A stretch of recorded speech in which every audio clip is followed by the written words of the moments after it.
¿Cuántos años tiene el mundo?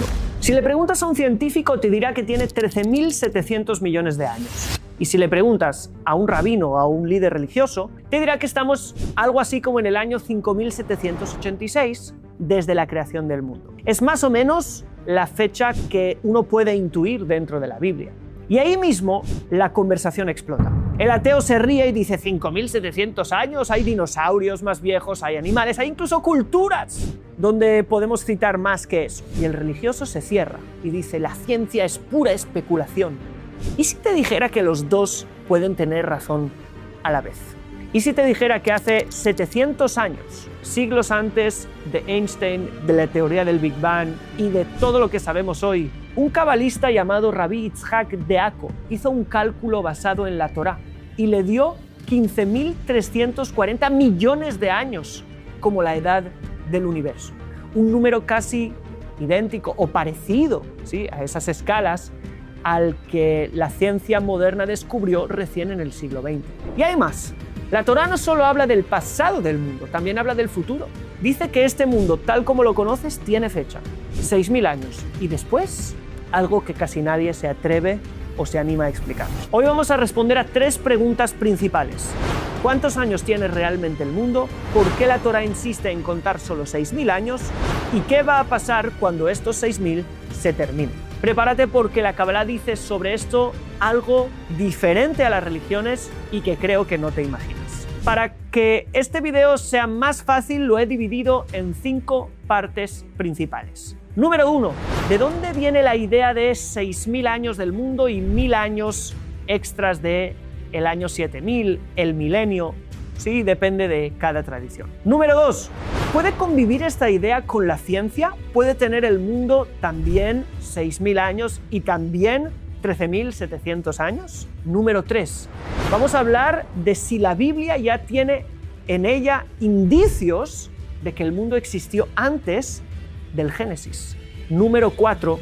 Hablaremos de los 6 milenios y del 7º milenio. Y sobre todo hablaremos de la fecha actual. ¿En qué milenio estamos? ¿Qué significa? ¿Cuál es el tikkun, la enmienda, la rectificación, el trabajo espiritual que tenemos que hacer en este milenio? Y número 5, ¿qué va a pasar cuando terminen estos 6.000 años? Que ya no falta mucho. ¿Podrá terminar el mundo? ¿Hay una fecha exacta del fin del mundo? ¿Puede terminar antes? Todo esto lo vamos a explicar en el video de hoy. Así que vamos a por la primera parte. Para empezar, vayamos a la fuente. ¿De dónde sale la idea de los 6.000 años de historia? En nuestra tradición, esto está documentado en varios lugares. Creo que el lugar principal es en el Talmud, en el Tratado de Sanedrín. Allí dice Rav Katina, 6.000 años existe el mundo y uno destruido. La palabra destruido es Jarev. Y quédate bien con esta palabra porque después hablaremos de ella. Y la prueba es que hay un versículo en Isaías que dice lo siguiente: y será exaltado Dios, solo Él, en aquel día. Hablando del futuro, Isaías 2:11. Sí, en el futuro solo quedará Dios. ¿Y el mundo? Abayé dijo de eso, 2.000 años va a estar destruido. No 1.000 años destruido, sino 2.000 años. ¿Qué significa destruido? Porque Abaye interpreta otro versículo. O sea, todos están de acuerdo que va a haber 6.000 años. Rav Katina dijo que va a haber 1.000 años después y Abaye dijo que va a haber 2.000 años después de algo que ellos explican como que el mundo estará destruido y que Dios estará solo en ese día. Abaye lo aprende de otro versículo en Oseas que dice: nos dará vida después de 2 días. Al tercer día nos levantará y viviremos ante Él. También allí dice que se enseñó, de acuerdo con Rav Katina, así como el 7º año hace Shemitah, es decir, que hay un año sabático en la ley de Moisés, en la Torá, que hay 6 años que se trabaja la tierra y hay un año donde la tierra descansa, se llama Shemitah, 1 año de cada 7, así el mundo hace Shemitah, 1.000 años de cada 7.000, como está dicho, y será exaltado Dios, solo Él en aquel día, y dice en los Salmos, Salmo, canción para el día de Shabbat. ¿Cuál es el día de Shabbat? El día que es eternamente Shabbat. Y dice después, porque 1.000 años ante tus ojos son como el día de ayer que pasó.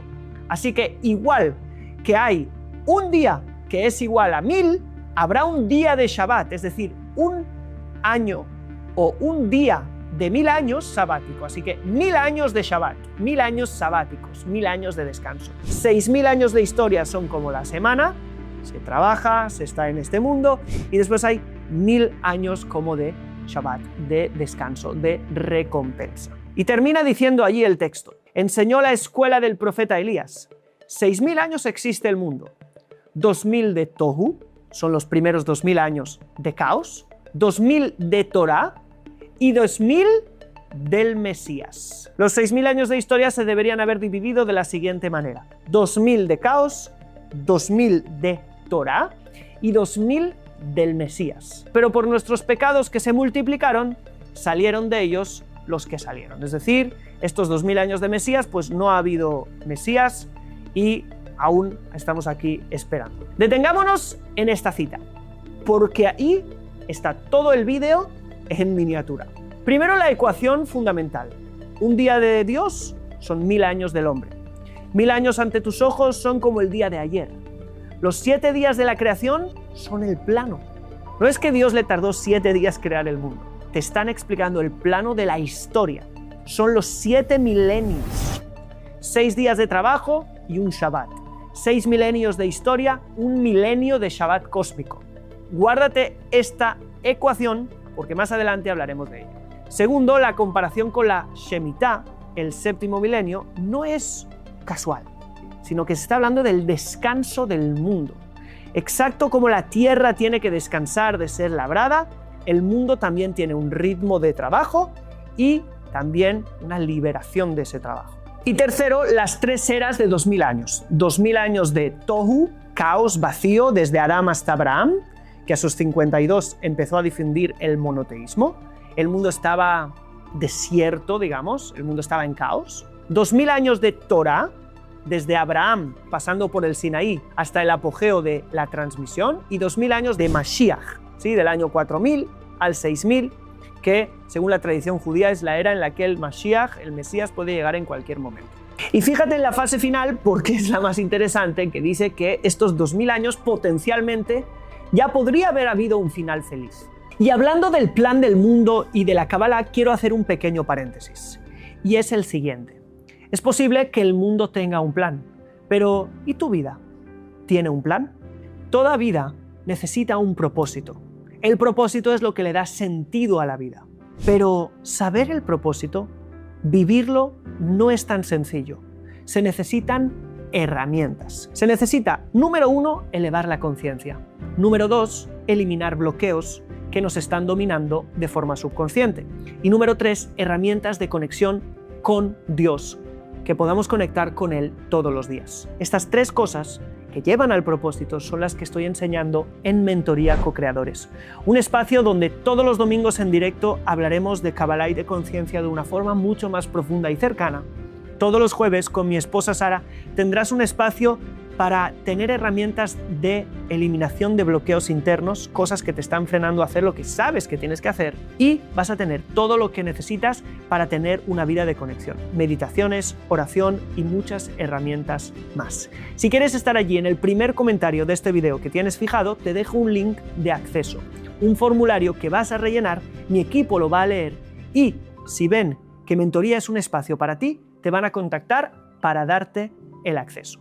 Y ahora sí, continuemos hablando de este mundo. El Maharsha, que es uno de los exégetas más importantes del Talmud, explica que todo este periodo de espera de 2000 años se conoce como Hable Mashiach, los dolores de parto del Mesías. Pero no vamos a entrar ahí. Hagamos la cuenta juntos. Estamos en el año 5786 según la tradición hebrea. Significa que quedan 214 años del sexto milenio. Es decir, estamos en la última hora de la tarde del viernes cósmico. Si cada día de la semana, empezando por el domingo, estamos pasándolo para llegar a Shabbat, significa que ya estamos en la tarde del viernes, justo antes de Shabbat, la víspera. Estamos a punto de llegar. Antes de eso, una advertencia. El propio Talmud exige que no calculemos los tiempos del fin. Así dice allí que Rabí Jonatán maldijo a los calculadores del fin. y con una maldición que mejor no recordemos aquí. Porque cuando la fecha calculada pasa y el Mesías no llega, la gente pierde la fe. Y eso ha pasado tantas veces de gente que dice, no, ya viene, ya es el fin, ya es el de esto. Sí, de hecho, cada generación tenemos, cada guerra es la guerra del fin, cada vez que la luna le pasa esto, pues es una señal del fin, y ya vamos con muchas señales del fin. Yo creo que ya debemos llevar unos 2000 años con señales del fin, y el fin no ha llegado. Esto es un poquito lo que escribe Maimónides también en la carta que mandó al Yemen, que nadie puede conocer el fin verdadero. Así que este video no es una predicción de fechas, es para que entiendas un poquito la estructura del tiempo, no para adivinar lo que Dios va a hacer. Y una vez entendido qué es este concepto de los 6000 años y el séptimo milenio y su fuente, pasemos a la parte número 2. 15.000 millones de años. ¿Puede ser esta la fecha del mundo? Acabamos de ver que según la tradición hebrea, el mundo funciona en ciclos de 7, 6 milenios de trabajo y 1 de Shabbat. Pero los grandes cabalistas se hicieron una pregunta lógica. Si la Shemitah, si estas 7 años de la Tierra en la Torá se repiten 7 veces, hasta llegar al Yobel, que son los 50 años, el ciclo cósmico de 7000 años, ¿se repite también? La respuesta de una escuela entera de cabalistas fue que hay algo que se llama la teoría de las Shemitot. Están desarrolladas en libros como el Sefer HaKaneh o Sefer HaTemuna, y ellos responden que sí. El mundo no atraviesa solo 7000 años, sino 7 ciclos de 7000 años cada uno. Y después hay un Yobel cósmico en el año 50.000. Y según algunas opiniones, no seríamos el primer ciclo. Mundos anteriores ya habrían existido y completado su Shemitah, sus 7000 años, antes que el nuestro. Y esta no es una opinión marginal. Rabenu Behaye Ben Asher, un comentarista clásico de la Torá en el siglo XIII, si no me equivoco, escribe que el ciclo de la Shemitot se repite 18.000 veces, hasta la cuenta de cientos de millones de años. Pero el caso más impresionante de todos es el de Rabbi Yitzhak de Akko, que ya te comenté en la introducción de este video. Él era discípulo del gran cabalista el Ramban. Él, en su libro Otzar HaHaim, hace un razonamiento increíble. Él dice, los años de las Shemitot cósmicas, esos 7000 años, no se cuentan en años humanos, sino que se cuentan en años divinos. No son 7000 años según la cuenta humana, sino según la cuenta divina. ¿Y cuánto dura un año divino? Ya tenemos la ecuación. Un día de Dios son 1000 años nuestros, ¿sí? Porque 1000 años ante sus ojos son como el día de ayer que ya pasó, dice el Salmo. Entonces, un año divino son 365.250 años humanos, como lo que dura un año. Entonces, ahora multiplica. Si cada Shemitah cósmica dura 7000 años divinos y cada año divino son 365.250 años humanos y calculas el tiempo transcurrido desde la primera creación hasta la creación de nuestro mundo, el resultado es 15.340 millones de años. Deja que este número te entre. Un cabalista del siglo XIII, sin telescopios, sin física, sin radioactividad, solo con versículos y la tradición recibida, llegó a un número muy parecido al que han llegado los científicos, 13.800 millones de años que la cosmología moderna calculó 7 siglos después midiendo la expansión de las galaxias. Ahora, para mí no es importante si adivinó, si lo sabía, para mí es importante el entender que hay personas que se sentaron hace 7 siglos y entendieron que este mundo es mucho más grande de lo que nos han dicho. Este es el punto. Pero ahora tenemos que hacernos una pregunta. Si la tradición contiene estas escalas gigantescas de cálculos, ¿por qué la Torá nos insiste en hablar de 6000 años? ¿Por qué cada niño hebreo aprende que estamos en el año 5786 y no en el año 15.000 millones? Y la respuesta es la misma que ya conocemos de otros secretos de la Torá: la responsabilidad. Escucha bien esta idea porque es el corazón del video. 6000 años es una escala que el ser humano puede abarcar. Puedes ubicarte en ella, ver dónde todo empezó, intuir hacia dónde va, sentir que tu generación tiene un lugar y una tarea. Pero ¿15.000 millones de años? Es algo que tu mente y tu corazón ni siquiera pueden entender. ¿Qué pasó hace 1.000 millones de años? ¿Qué tiene que ver conmigo lo que pasó hace 2.000 millones de años? Frente a esos números, el hombre se encoge. ¿Qué importa lo que yo haga? Soy un grano de polvo. Pero cuando tú entiendes que este mundo empezó de una manera, con un objetivo, y que tú tienes un papel, y que tú puedes hacer un verdadero cambio, y que la historia tiene un propósito, y que van a suceder cosas gracias a lo que tú hagas hoy, o no van a suceder por causa de que no lo hiciste, entonces recibes algo muy importante, la responsabilidad. La Torá no te oculta la inmensidad, te protege de ella. Te da la escala en la que tu vida pesa, en la que tus actos cuentan, en la que tu generación es protagonista y no solamente un número más o una estadística. Ya conoces el dicho cruel de que una muerte es una tragedia, 1.000.000 de muertes es un número. Es exactamente lo mismo que dijimos en el video del Gilgul, que al final del video te voy a dejar para que vayas a contemplarlo. Pero esta es la realidad. Hay maneras que la Torá te habla porque tiene un mensaje específico, no el mensaje de la ciencia, sino el mensaje de la responsabilidad moral y espiritual que tú tienes en este mundo. Igual que un padre a su hijo de 4 años le dice el sol se fue a dormir, en vez de decirle todo lo científico que hay en esos giros que hace la Tierra, porque no es lo que le quiere decir, simplemente le quiere decir que se vaya a dormir. No por eso le va a decir, ahora la Tierra está inclinada a tantos grados y entonces como está girando tal y el sol está pegando en tal, entonces ahora ves oscuridad. No, porque eso no es el mensaje que le quiere transmitir. Lo mismo sucede con la Torá. Y hay una manera todavía más profunda de entender por qué las dos dataciones no se contradicen. Y es el modelo de los 4 mundos de la Kabbalah. Cada mundo es un lente sobre la misma realidad. Hay 4 mundos. El primero es el de Asiá, es el mundo de la acción, la casualidad natural que mide el científico. El universo tiene 13.800 millones de años. Y esa medición es completamente válida. Luego tenemos el mundo de Yetzirah, que es la segunda visión, conocido como el mundo de la formación, las formas, donde la historia tiene una forma, una estructura, una dirección y un propósito. Y allí es que el mundo tiene 6.000 años de historia. Y esa cuenta también es válida.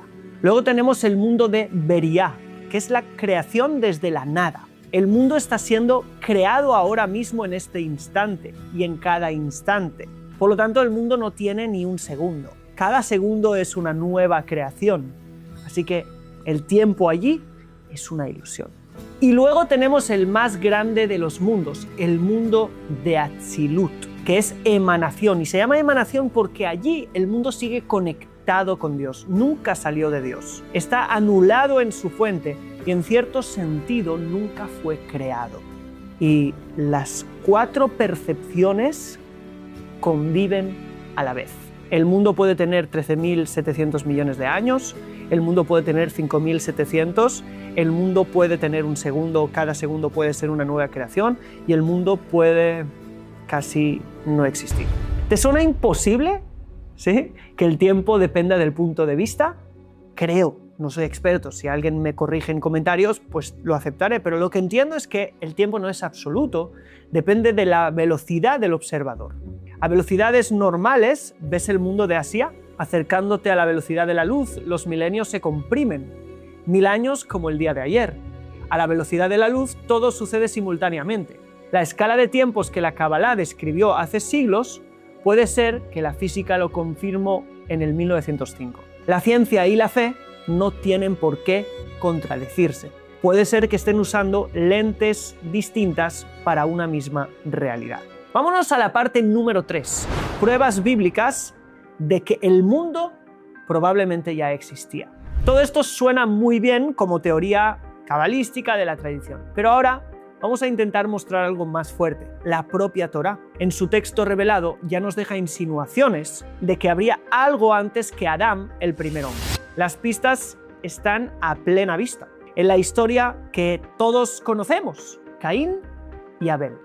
¿Quién iba a matar a Caín?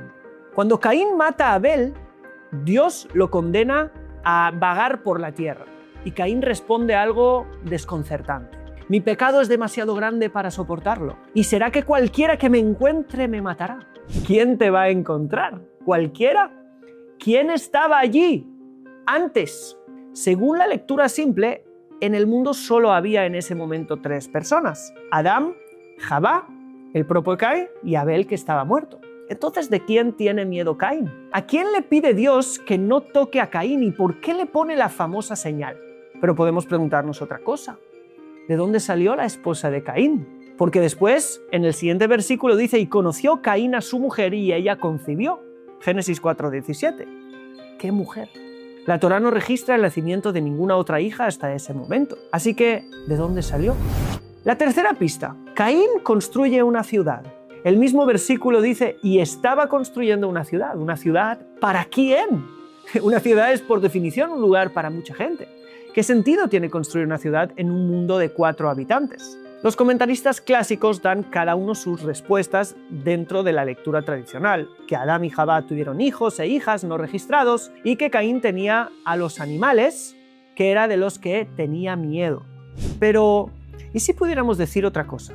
¿Y si pudiéramos decir que Adán es el primer hombre moral tal y como lo conocemos? O sea, Homo sapiens sapiens. Pero, ¿y si hubiera habido historia antes? ¿Y si hubiera habido gente antes que no eran gente como la conocemos porque no eran seres inteligentes y morales como los conocemos nosotros y que eran otro tipo de Homo sapiens o Homo neandertal o Homo erectus, otros, y que de esos tenía miedo Caín?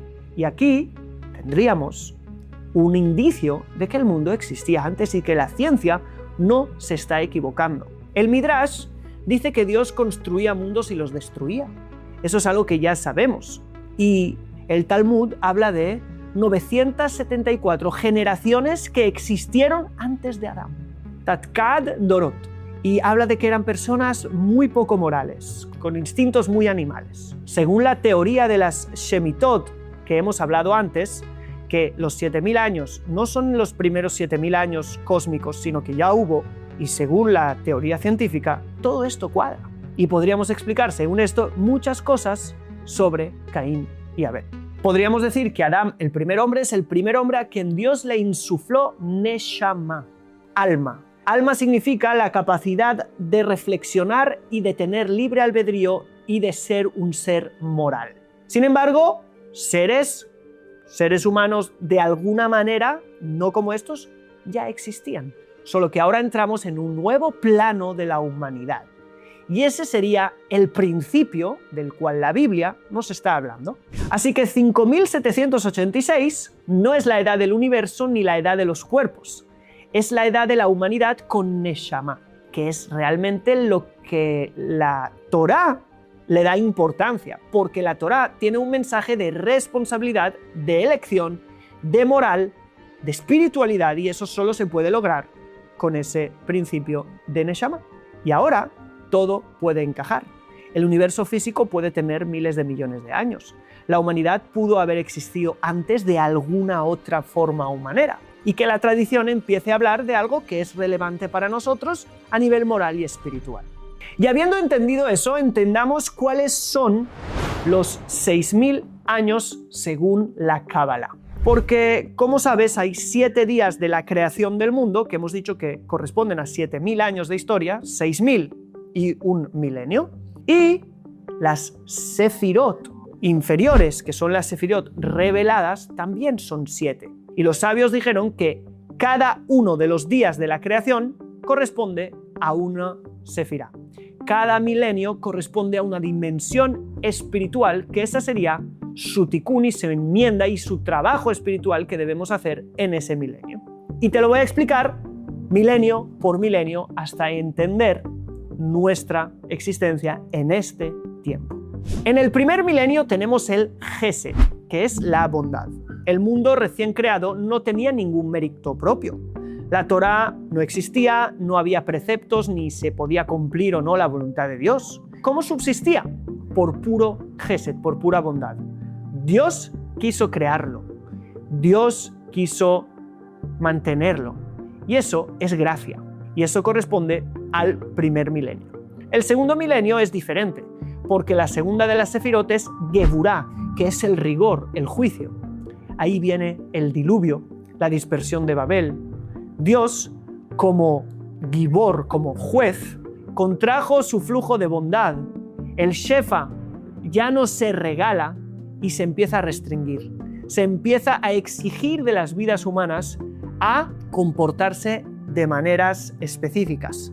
Las vidas humanas se acortan en fecha también, quizás podría ser ese el mensaje de que las personas empiezan a vivir menos y empieza el ocultamiento. En el tercer milenio es Tiferet, que es la armonía y también la verdad. Empiezan a nacer los patriarcas, el monte Sinaí, la entrega de la ley, que es exactamente el equilibrio entre Gesed y Geburá, la bondad con medida, el rigor con misericordia. Que las aguas se junten en un solo lugar, dice este tercer día. La Torá desciende a un solo pueblo. Las aguas que son la Torá, como dice el profeta, vayan y beban las aguas, ahora se juntan en un solo lugar. Antes vinieron como un diluvio, como un mensaje universal, y ahora se juntan en un lugar donde ahí van a esparcirse por todo el mundo. Luego tenemos el cuarto milenio, Netzach, que significa la eternidad o la victoria. En ese cuarto milenio vemos mucha victoria en Israel, la monarquía de Israel, Shaul, David, Salomón, el templo, es la época de oro del pueblo de Israel. Y eso es exactamente lo que dice el profeta Samuel. Netzach Israel lo yeshaker. La eternidad de Israel no mentirá, así les llama al Israel de aquel tiempo. Aunque al final de ese milenio el templo cae y salimos al exilio, la promesa de Netzach queda sellada. La conexión es eterna, incluso en la oscuridad y en los exilios. En el quinto milenio tenemos el Hod, que significa esplendor o reconocimiento o agradecimiento. En pleno exilio, ¿qué florece? La Torá oral, lo que hoy conocemos como los dichos que están en la Mishnah, en el Talmud. ¿Sí? Hod es la gloria que brilla desde abajo, el esplendor que no viene de un templo, sino del esfuerzo humano. Es la época que los sabios llenaron el mundo de conocimiento de Torah. El sexto milenio es el nuestro, Yesod. Yesod significa fundamento. Es la sefirá que toma todo lo construido arriba y lo canaliza hacia abajo, hacia la realidad, como el fundamento sostiene el edificio entero. Nuestros sabios llamaron a este milenio el milenio que prepara el mundo para el Shabbat cósmico, para la llegada del Mesías. ¿Y cuál es el tikún que tenemos que hacer hoy? Aquí presta atención porque esto te describe a ti, a tu generación y a las noticias de esta semana. Yesod, en el cuerpo espiritual, corresponde al Brit, al pacto, sí, a la sexualidad. Y las cualidades del Yesod son el Shalom, la paz, la conexión, el vínculo. Brit se llama en la Torá Brit Shalom, pacto de paz. Porque Yesod es el canal que une al hombre con la mujer, uno al justo con el mundo, uno al cielo con la tierra. Y ahora mira tu generación, cuáles son exactamente las dos grandes batallas de nuestra época: el impulso sexual y la paz que deberíamos estar intentando lograr. Y no es casualidad, nunca la historia de la humanidad estuvo tan bombardeada por la tentación sexual, que está ahora en tu bolsillo, en tu pantalla, a un clic, a todas horas, y nunca la humanidad quizás estuvo tan fragmentada. Guerras, polarización, familias rotas, sociedades completamente desconectadas.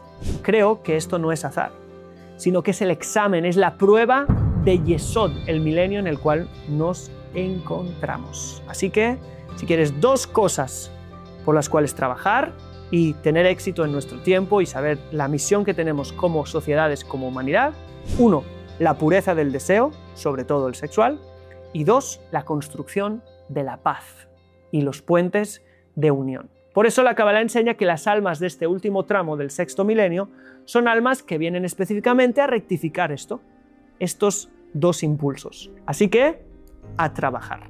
Y ahora vamos con la última parte, que es lo que realmente va a pasar en el futuro. ¿Qué es lo que significa que después de 6.000 años el mundo estará Jareb, destruido, como lo vimos en el principio del video? Que los sabios dijeron que hay 6.000 años de mundo y uno Jareb, destruido. ¿Qué va? ¿Se va a acabar todo? Los sabios discutieron esto durante siglos y las respuestas van desde lo más literal hasta lo más luminoso. El Ramban, por ejemplo, sabio medieval, gran cabalista, hace unos 1000 años aproximadamente en España, Nachmanides también es conocido, dice que el mundo volverá al tohu babou, a una disolución total para ser renovado después. los famosos Nueva Tierra y Nuevos Cielos. El Rambam, Maimónides, en cambio, sostiene que el mundo no cambia esencialmente. No hay nada nuevo bajo el sol. Y él toma todas estas cosas como metáforas de épocas difíciles que van a venir. ¿Qué significa que se va a destruir? Que el mundo como lo conocemos va a cambiar mucho. El Talmud mismo ahí dice que si va a estar el mundo destruido 1000 años, ¿qué va a pasar con los justos? Dice el Talmud que los justos van a tener alas y van a volar por encima de la destrucción. Obviamente, esto no es literal, sino que está hablando que básicamente el mundo va a cambiar mucho y que va a haber gente que va a poder estar por encima de esos cambios y surfearlos y disfrutar de ellos, y otros que se van a quedar atrás. Pero la respuesta de los cabalistas, como por ejemplo Rabbi Haim Vital, discípulo del Arizal, es la que te quiero dejar grabada. El mundo no será destruido. Lo que será destruido es la realidad tal como la conocemos. El mundo no se apaga, se renueva y se eleva. Lo que muere es el formato, lo que se destruye es el formato. El mundo de la lucha, del ocultamiento, de la prueba, del examen. Sin embargo, esto es exactamente lo que va a pasar. Es como la semilla que cuando está plantada en el suelo se diluye, se desintegra para dar luz a algo mejor. Lo que conocemos es lo que se desintegrará, pero hay algo mejor que vendrá. En un libro atribuido a Rabbi Yosef Karo está dicho con total claridad: el mundo no se destruye en absoluto. Lo que se anula es el Yetzer Hara, el mal, la oscuridad, los deseos. Y por eso es que hay cosas que ya no serán más necesarias y viviremos en un mundo mejor.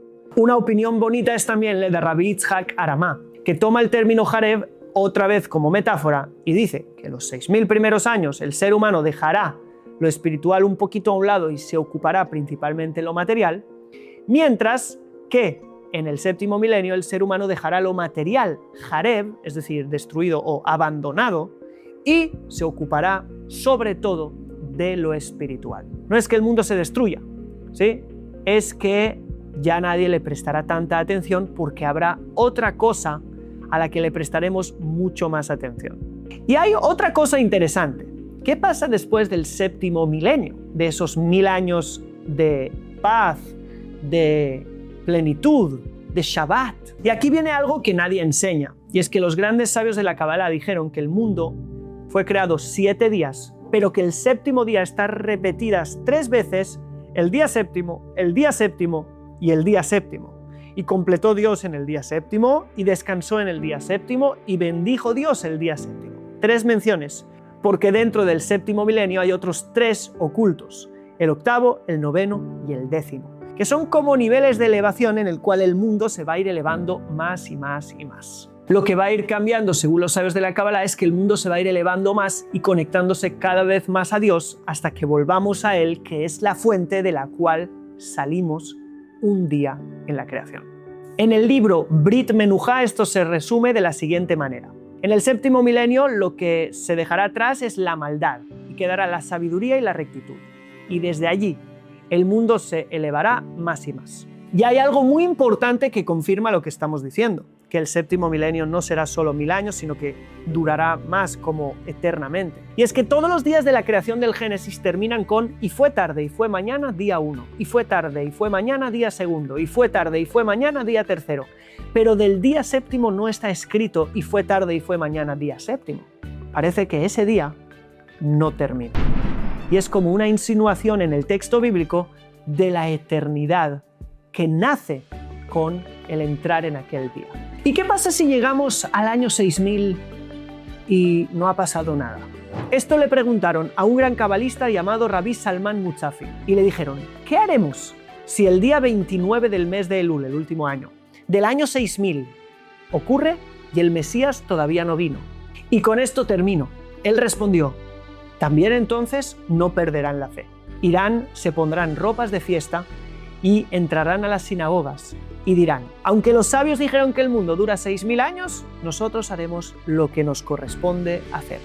Seguir esperando, seguir con fe. Y comenzarán las oraciones del día del nuevo año, del 7º milenio. Dice él, y estoy seguro que cuando empiecen las oraciones, allí vendrá el Mesías. Y es que el Mesías no viene con cálculos, viene con esperanza. Y esto es lo que quiero dejarte al final. Si te ha gustado este video, me gustaría que me dejes en comentarios qué es lo que más te ha gustado, qué enseñanza te llevas para tu vida y que me dejes un buen like y te suscribas si no lo hiciste antes. Recuerda que puedes estar aprendiendo más con nosotros en Mentoría Co-Creadores y ya te aseguré que te dejaba un video interesantísimo donde puedes aprender quizás de un concepto que no habías escuchado antes y es vidas pasadas en la Biblia. Te lo dejo por aquí. Nos veremos en el video.